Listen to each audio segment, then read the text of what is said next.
You can keep those horns down the entire show, because that's kind of what it looked like. I had to start the show with those two fight songs because the game lived up to it. Welcome to Sports Time on this Tuesday afternoon. Bryant, Brett, Landon, we're all with you, and a good way to start this Tuesday afternoon. I hope everyone had a great long Labor Day weekend. So much we have to talk about from the weekend, especially the weekend in college football. Week 1, we will get to a ton of it over these next 3 hours. We also got to talk Tiger basketball as officially, it was made official earlier today. Memphis and Arkansas will meet in an exhibition part of the second annual Hoops for St. Jude Tip-Off Classic. So a lot to get to. NFL starting this weekend. So much over these next 3 hours. We'll try to get to as much of it as possible. But Brett is in St. Louis. He was at Cardinals and Athletics yesterday. He'll be there again tonight and the entire series against the Athletics. But Brett, how are you this afternoon? Brian, I'm doing very well on this Tuesday that feels like Monday, and we start with Fight Song Friday because we had a little illegal procedure on Friday. we promised to do better this Friday with Michigan and Oklahoma. And our friend Tom Ackerman from KMOX yesterday was making a great case. You know he knows this market, and he knows both the Big Ten and SEC. He says that St. Louis is the biggest market for both in the country. Oh, wow. Interesting. Think about it. Yeah. Because Kansas City's got the Big 12 That's true. flavor. Yeah. And then you get more Southern, Nashville, even Louisville, ACC, and Lexington, SEC. And then you get into Ohio and Pennsylvania. There's no SEC flavor, and there shouldn't be. Chicago even with Notre Dame. And almost no SEC. And it really made me think, I know he knows this market. I think he's right. I think it is the crossroads for both. Yeah, that is really interesting, and I think he's right about it. We're gonna have to talk some Missouri today. We talked a little bit about them on Friday after their game on Thursday, but we'll get to all of the SEC schools later in our Sissy's Log Cabin look back at the weekend in the SEC. A Monday staple that is a Tuesday staple this week because of Tuesday that feels like a Monday with the holiday yesterday. But yeah, a lot to get into today. But I guess we should start before we get into this avalanche of college football. The news that became official this morning, kind of the worst kept secret around Memphis, that Memphis will be hosting Arkansas as part of the second annual Hoops for St. Jude Tip-Off Classic. The game will be played on October 27th. That is only 3 days before Memphis will travel to Atlanta to play Auburn in their second and final preseason exhibition. So a lot of SEC and in a very short time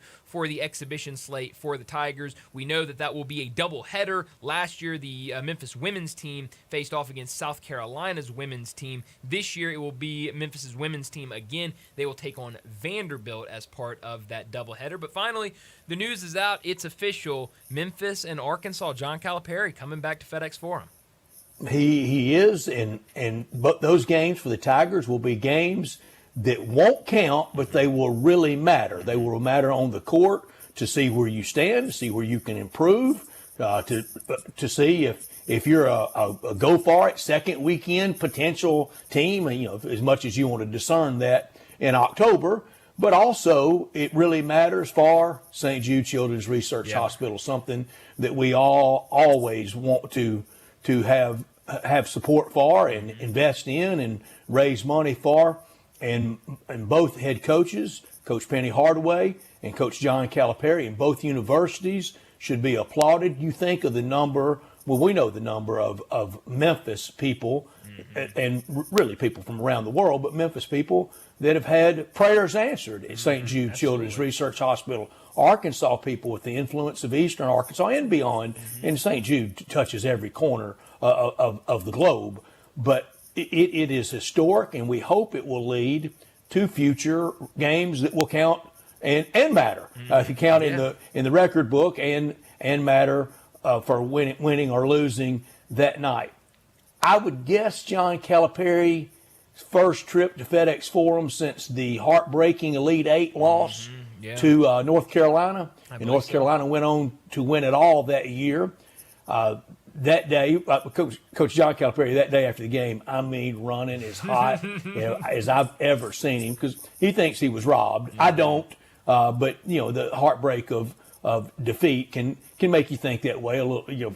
24, 48 hours, or what was that, spring of 17? So about 8 years sometimes can lessen that. But it was something to see those photos from the grand lobby of FedEx Forum, to see Penny Hardaway and John Calipari on that stage together, and it inspires this from me. And I want people to answer this question at the Sissy's Log Cabin text line at 901-360-8255. I ask it of you and Landon first. Okay. How hard one? In the history of Memphis sports lore, who's the bigger figure, John Calipari or Penny Hardaway? Oh, I'm going to say Penny Hardaway. Being a Memphian, playing at the University of Memphis, going on to have that career, having what he has done as a player, as a figure, I'll say Penny Hardaway. I'm right Landon? there with him. It's got to be Penny. I mean, you think Memphis, you think Penny. No group lock here. I think it's John Calipari, right. even as reviled by many as he is. Remember what he did. Remember what he accomplished. Remember, there weren't any curtains up for games when he was playing there. That's true. When he was playing at FedEx Forum, it was stoked, especially that last 3 years. It took a while, yes, indeed. It took a while for him to get it going, but to have those teams and what he's won. Penny is all those things y'all recited very well. But Penny went to the Elite Eight, and the next year was bounced from the NCAA tournament in the first round to Darryl Mee in Western Kentucky. It wasn't that much NCAA tournament success, and we know as a head coach, it's been very limited. Yeah, I think they're really close, and that's why it's a high hard one, right? I mean, it makes it a difficult question. And there's no right answer. No, there's definitely not. But I am curious what the listeners have to say. So, like you said, let us know your thoughts on it. The Sissy's Log Cabin listener line 901-360-8255. But you're right. I mean, just seeing those two guys shoulder to shoulder sitting at the table earlier today, it was big. And a couple other things from that press conference about this exhibition that we'll have. They said that the game will be played on the Fred Smith Legacy Court. So a really cool nod to Fred Smith. I'm curious what all that entails for the game. And the other thing that I think is interesting, I guess kind of two things. Both games, both the women's game and the men's game, will be broadcast on ESPNU. And the fact that last year it was men's game, and it started probably, if I had to guess, if I remember, around 6:37 against North Carolina, and then after that was the women's game against South Carolina, and it was at that point it was late, and I think a lot of people, because of how late it was, stayed around for a little bit of that second game and then left. This time it's going to be the women's game starting at 5:30, leading into that men's game that right now is at least scheduled for an 8 o'clock start against Memphis and Arkansas. So should be a fun night, and I think tickets go on sale on September 9th, I believe. So hopefully it's a really good crowd, and a lot of people are out there to see what this Tigers team looks like. Have you seen a pricing structure for it, and will it be to full capacity, or will the curtains be up as they have already announced by the university that they will? And as I understand it, for every home game, regardless of demand. Oh, wow. Interesting. I'm not sure. I haven't seen anything in terms of ticketing. The only thing I've seen is that tickets are going to go on sale, I believe, around noon on September 9th. They'll be on Ticketmaster. So I'm not sure. I know last year, and obviously last year was before we had those games with the curtains. I know last year against North Carolina, I sat way up top. So I know those tickets were available last year against North Carolina. You would assume that being against John Calipari and John Calipari's return, that they'll have all tickets available because of, you would hope and assume, pretty good demand there, and especially with it benefiting St. Jude. I would hate for them to try to limit the amount of tickets that were available. So I don't know for sure, but I would just go out and assume that probably all tickets available. The 27th, October 27th, right? That's a Monday night. I I believe that's right. Yes. Yes. Yeah. So Monday night, and then they'll turn around there. 27th, they'll play Monday night, and then they'll turn around the 30th on Thursday and play Auburn in Atlanta. So two really close together exhibition. That's games like for being the in the Sweet 16. So I say if you want a good look at the Tigers, you're going to get pretty quick back to back, and then you talk about that, and then the next time they play is 2 weekend or November 8th. a weekend later. So it's a whole week when everybody will be starting kind of earlier that week. You'll have that week off, so it'll be nice to see those two exhibition games pretty close to the start of the season for the Tigers. Brian, I like the scheduling, but Coach Hardaway play those in games again that won't count but will matter. See what you have, and then it can really kind of go back to a second camp. Yeah. Of you have your first camp that really has started now, and the run up to feel things out, sort things out, see what you have, see what you don't have, see who you want to play, throw them in there against those two big teams. Again, that sounds like teams you would meet come late March in a Sweet 16. Then after that, you really kind of know where some of your stronger or weaker points of your squad will be, and then you get ready for your season. Yeah, so I love it. I think it's going to be really good, and you kind of look around at some of the other teams around the country, and you're seeing October 15th exhibition, and October even a little bit earlier than that, a little bit later than that, but seeing those two games really close to the season, the start of the season, I think, like you said, good opportunity to get out there, see what you have, and then you've got a little bit of time because of how late they're starting the season. You've got a good week, a little more than a week, to really work out some of those issues you had in the exhibition games and get ready for what should be a fun game against San Francisco to start the season. So I love the way it's set up, and it should be a really fun atmosphere and a really fun opportunity against Arkansas in the exhibition.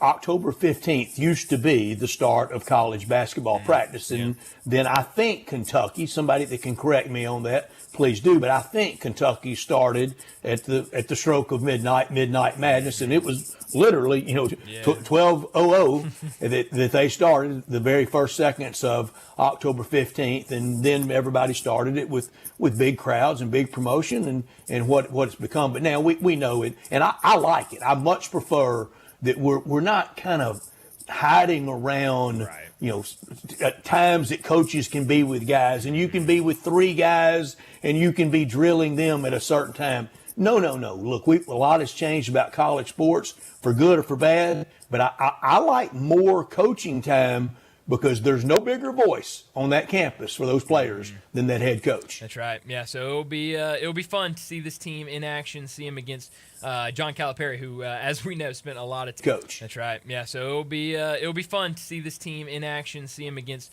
John Calipari, who, as we know, spent a lot of time here in Memphis. Well, quickly, before we set up today's show, from Tiger basketball to Tiger football, they started things off with a big win over Chattanooga, 45-10, the final score. I thought Tigers looked really good in that first game. I thought, maybe put it on airplane mode a little bit in the second half, already up pretty big at the half, but they go out there, they cover the spread that we talked about last week and got the job done. So I thought all in all, a really good showing for the Tigers in game one. Now, Greg Duosier, he missed most of the game, played the first quarter, then you didn't see him again. I know Ryan Silverfield yesterday meeting with the media said that they're taking that day by day, so hopefully he's good to go this weekend against Georgia State. But I thought a really nice showing for the Tigers in game one, and then you have our scouting report for Georgia State after their game and the big win for Ole Miss Saturday night. So I thought those good showing from the local teams this weekend.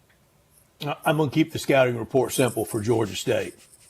Tigers will pound them. Okay, well, good. That's, Brett, in terms of scouting reports, if that's a scouting report, then that's what I like to hear, I mean, Don't be too concerned about anything. Yeah, go play ball. Don't make it too complicated. Tigers are going to go out there and win. That's what I like to hear. So I guess I could put that in a 3-ring binder, though, couldn't I? You could. Well, and that's a lot of times what scouting reports really say. It's you're going to dominate, but it's 30 pages of saying you're going to dominate. So that's usually how it goes. But we've got a lot to get into over these next 3 hours. So let me set up today's show before we get to top and not top story of the day. 3:30, Matt Infield from Action News 5. He'll join us. We'll talk Tigers. We'll talk about what happened in that game on Saturday, a 45-10 win for the Tigers over Chattanooga. 3:45, we'll do a whip around of the weekend around college football, just around the world of sports. A lot going on over the weekend, but it'll be a lot of college football that we discuss. 4 o'clock, Brent Beard from First Coast News in Jacksonville. He'll join us. We'll talk college football with him, and we'll have to start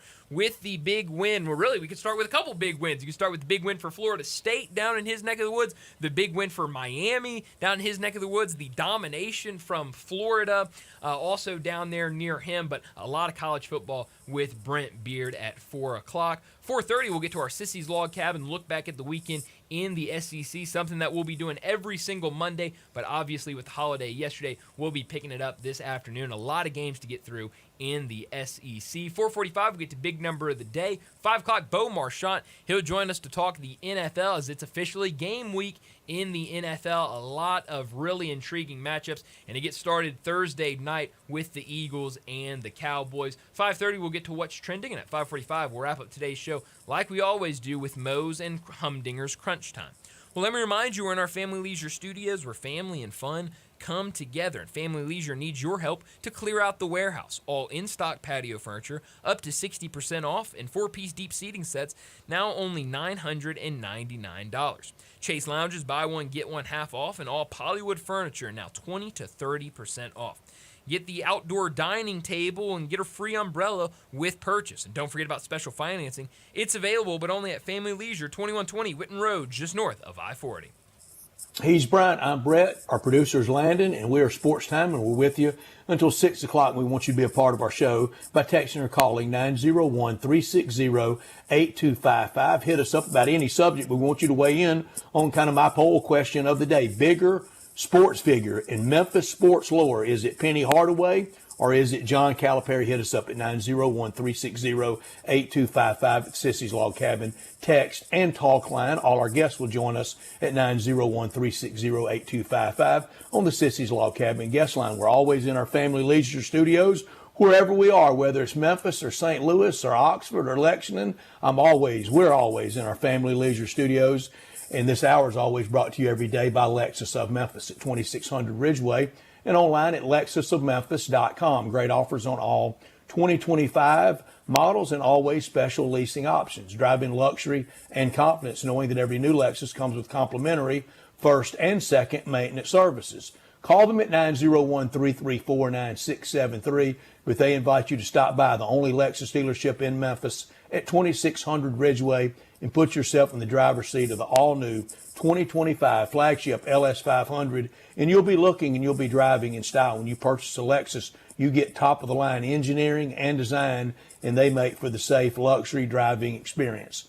Online at lexusofmemphis.com. Experience amazing at Lexus of Memphis. Top story of the day. Well, my top story of the day, it's college football, and it's really the local teams that all had really good weekends. And it started with the Tigers, a 45-10 win over Chattanooga, and I think it's very clear, and we'll talk about it in our next segment with Matt Infield, but I think very clear that the Tigers, it's going to be heavy run game for them. We talked all offseason about the running backs that they bring back. Sutton Smith, Greg DeWosier, some of those other running backs down further on the roster, and guys that got carries in that first game against Chattanooga. Then you add a dual threat quarterback to the roster as well, and it was a lot of the run game over the weekend with that win against Chattanooga. Then you go to the local teams in the SEC. It was all Ole Miss in their win over Georgia State, a 63-7 pounding over the Panthers. Tennessee looked really good in their first game against Syracuse, 45-26 over the Orange. Mississippi State, a road win against Southern Miss. Arkansas, a big win against Alabama A&M. It was a big weekend for those local teams in this market. A lot of fans of all of those teams around here, and I thought they all looked really good in week one. Now, a couple of those teams I think we'll learn more with kind of the quality of competition that they were playing. I think you could say that about most of those teams that I just listed off, but a good start for all of those. It didn't feel like any of them were tripped up at all or came out of the gate slow. It was a good sign for all of them, and a couple of those teams that we talked about, those tests get more and more difficult starting this week. I mentioned Mississippi State. I know we'll be talking about that game this week, pretty much the rest of the week, but what they do against Arizona State, a lot of people are going to be watching that game. It was a good game last year. We'll see what happens this year in Starkville, but I thought a really good weekend in the local area teams over the weekend.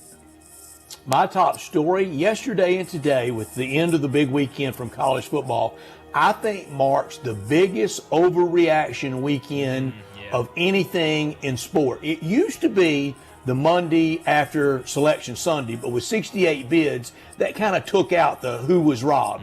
I think yesterday and today are the biggest overreaction like this.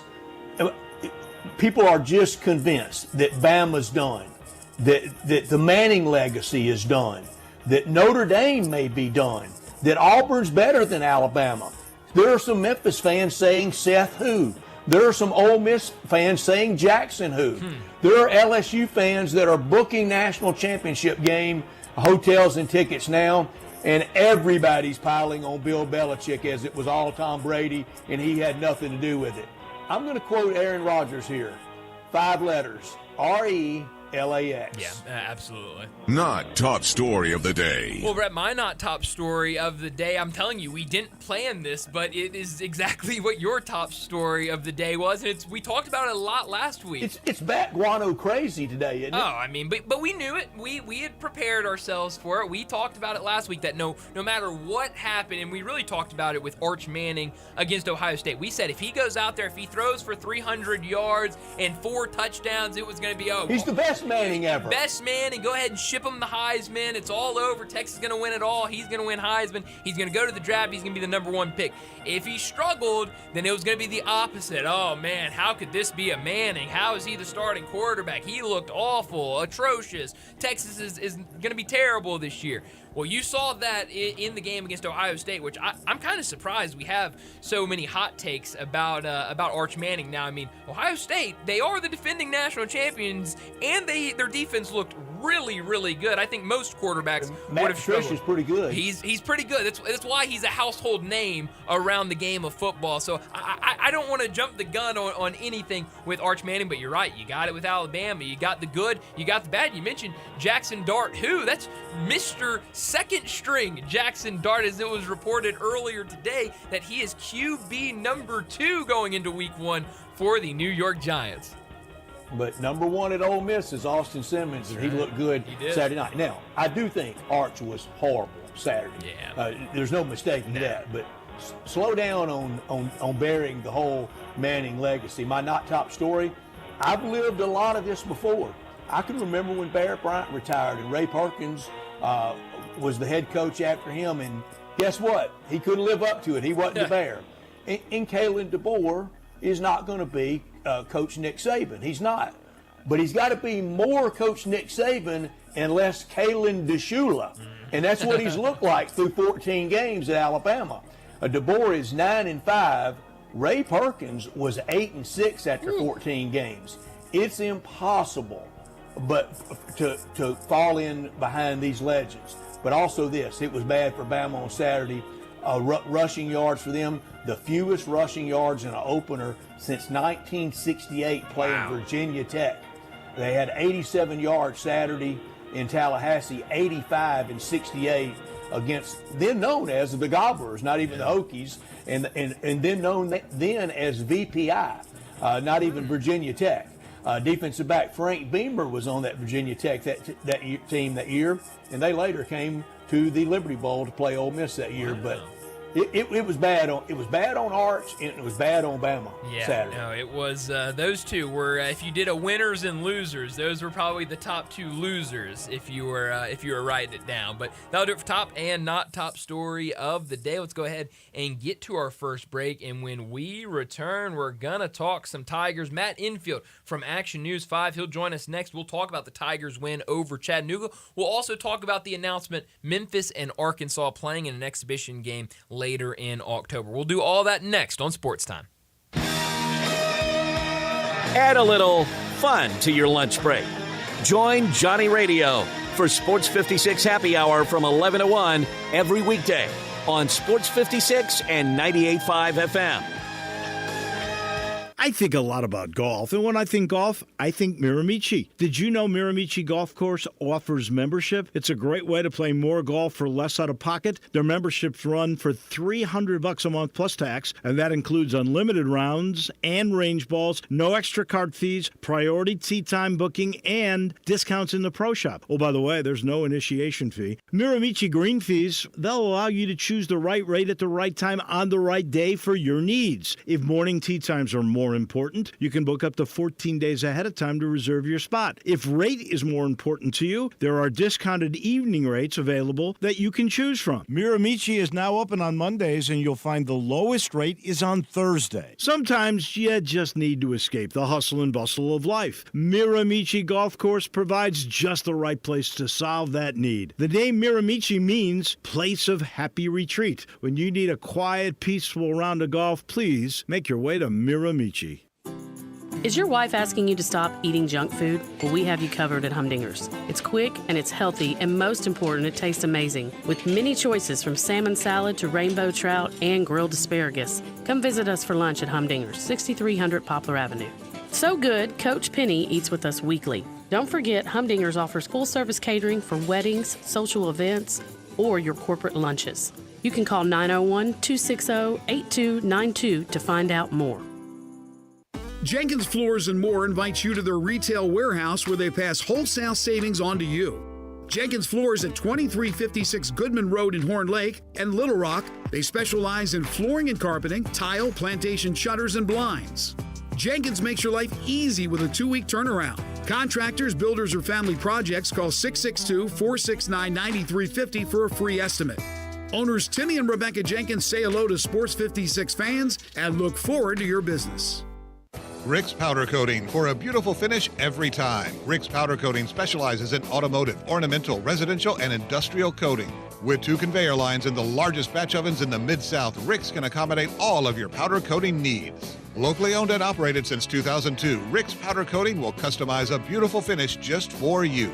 Drop by or call to see how Rick's Powder Coating can bring color to your life. 901-367-2771 or rickspowdercoating.com. Visit Frontier Western Store today for new shirts and boots. Frontier is your top Carhartt store in the Mid-South. There's thousands of in-stock shirts and jeans. They have the classic K87 pocket tee in every color they make, including new ones just released. Available small to 4X. Want new jeans? Frontier has you covered with super tough work denim by Carhartt. And you've got to check out their selection of Ariat jeans for men, women, and children. You'll love how easy it is to find the size and style you need. Have you seen Frontier's remodeled world-famous boot showroom? It continues to expand. New styles by Ariat just arrived, plus plenty of in-stock proven classics too. Whether you need work or dress boots, trust that Frontier's the place to come. See thousands of pairs of Ariat boots and thousands more by Dan Post, Corral, Durango, Rocky, Twisted X, and others. And Frontier's pricing is lower than online and chain stores, so you know just the local shop to visit. Frontier Western Store, 5880 Goodman Road in Olive Branch, and on the web at frontierwesternstore.com. Locally owned and operated since 1967. Sports 56 Traffic. Good afternoon. Trying to build some of the major outbound routes just in the last few minutes. Sam Cooper, busy, but it's moving over here up by Perkins as it gets heavier on 240 getting on to 385. That's been moving fairly decent over there the last hour and a half on 240 up by Poplar and Walnut Grove. Weimer's Jewelry is your diamond engagement ring headquarters. Stop by and see them this week and shop local. Weimer's Jewelry out there on Highway 64. I'm Commander Chuck with your on-time traffic.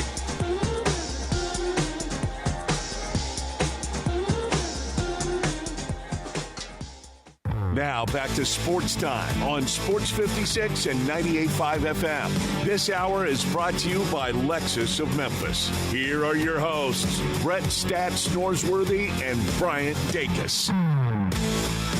We're back into Sports Time. Bryant and Brett with you, and we got to talk some Tigers. And joining us now, Matt Infield from Action News 5. Matt, thanks so much for joining us. A lot to get to today, but let's start with the Tigers and their win Saturday over Chattanooga. An easy win for the Tigers in Game 1. What stood out to you from the Tigers' performance? Yeah, I think that, it's kind of tough to take away anything too much just because there was an obvious talent gap there. That said, I think that you can kind of see an identity that they want to form, which is probably they're going to keep the ball on the ground a lot, including the QB run game. We saw what Brendan Lewis could do with his legs, and we had a pretty good idea of that going in. But I think that whenever Greg DuBose Jr. does get back, it doesn't sound like that's going to be too big of an injury. I think all three of the top running backs are going to eat between him, Sutton Smith, and McCart Bodiford. And then they'll be able to throw the ball in the air when they need to. But I think that you're going to see a team that we know that they're confident in the offensive line going into the season. And I think that showed itself in this game as well. I think they're going to want to impose their will and physicality on teams. And hopefully, the one thing that I guess I would say with that is you're probably going to have to play from behind at some point, and we'll find out if they can then flip the script and air it out as well, because we saw there was not any one receiver that really stood out in that game. It was kind of a splattering to a bunch of different guys. But, I think that you saw the identity, which is we're going to run the ball, we're going to be physical, we're going to use our quarterback as a dual threat, and hopefully that's enough to win them games and get ahead in games early to where they can stick to that script. Matt, did you see anything alarming? No, not alarming, other than obviously, when DuBose gets hurt, you're like, man, again, he can't catch a break. But then Ryan said yesterday that's not going to be anything super long-term. So, no, there's nothing really alarming from that game. You look up at the box score, you're like, how did Lewis throw a pick? But it was, on a blown protection, basically, where he got, smashed as he was throwing the ball.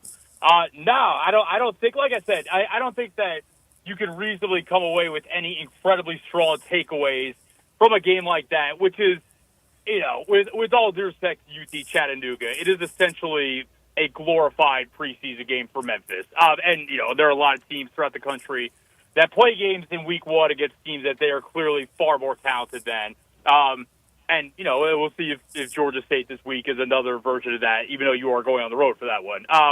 So, no super strong takeaways either way, nothing that you're over the moon about, and nothing that you should be panicked about either, I would say. Yeah. Matt, 10 different pass catchers, 10 different guys receiving, 6 different rushers, Brendan Lewis kind of full-time at quarterback. So the term, a lot of people got to eat. Did you mind not seeing more of a backup quarterback?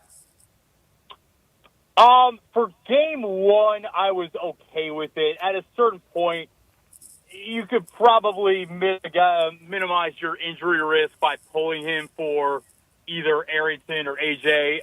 But for game 1, I'm okay with it. If Georgia State goes a similar way this week, which is possible, even though the spread is, I think, a little bit low, and maybe you know that. But if Georgia State goes in a similar fashion, I definitely wouldn't mind seeing one of the backups in the game just to keep Brennan fresh for the week after against Troy. That obviously, the first real big game of the season against Arkansas on the 20th.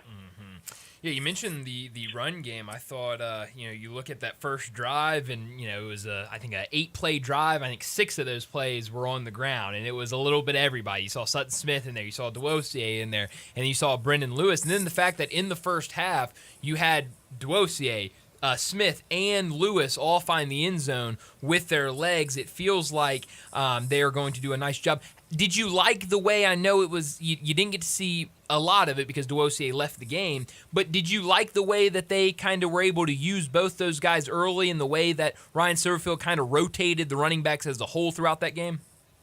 Yeah, I did. And I think that you could have I thought that DuBose and Sutton and Bodiford, in a way, for that matter, I think you could play a lot of different sets and formations with 2 of those guys on the field at one time because Woj and Sutton are both so explosive. And to be honest, I think the exciting thing about Sutton is that he looked like that in his first game in a year when I'm interviewing Sutton tomorrow. I'm curious just kind of where the trust in his body is because that's kind of the last hurdle for a lot of guys coming back from a major injury like a torn ACL is trusting the body that it's going to be there for them when they have to make these sudden explosive movements. So I think that he's only going to get stronger as the year goes on. But in theory, yeah, I mean, you could line a Bonifer in the backfield as like the bully ball back and then split out to Wozier or Sutton out wide. So, yeah, I think that rotating those guys in, keeping them fresh, splitting them out wide. I liked what I saw from Tim Cramsey in this game. Obviously, it's a different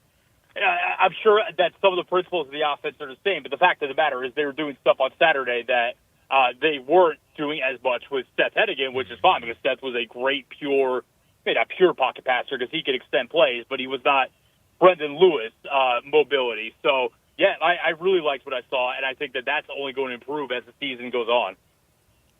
Matt Infield, our guest from Action News 5. He's with us every Tuesday talking all things Tigers. He's on our Sissy's Log Cabin guest line. Matt, not saying that we're always right, because I already have 3 teams in my college football playoff with a loss. So I'm not saying we're always right. But I do feel about this after one game. I know the opponent, but after one game, I think a lot of people are thinking like this. The Tigers have something at quarterback in Brendan Lewis. I'd agree, yeah. And I think that, the touchdown pass to Cortez Brand, which was only appropriate that, Brendan's first touchdown pass as a Tiger came to another guy that transferred to Memphis with him. I mean, that was a really, really pretty touch throw. You had the layer over the linebacker and before the defensive back got there. Yeah, I think that we'll see how it plays out once you get into conference play. But there's nothing I saw on Saturday that doesn't make me think that if they play clean football, that this is not a quarterback that in this conference, in this system, with some of the weapons around him, cannot lead you into conference championship contention. And obviously it was a pretty good weekend for the American all the way around. And now already the early talk, probably too early, is that the winner of this conference could be the CFP representative with Boise getting knocked off. Again, it's really early. There's a long way to go. But yeah, I liked a lot of what I saw from him. And I'm not going to lie, I didn't think that – it's not that I didn't think that was possible. It's just if you looked at his previous track record, I think I alluded to with you guys, there's reason for healthy skepticism about what he was capable of as well, just based on his previous stops. But yeah, I think that he played really well with both his arm and his leg Saturday.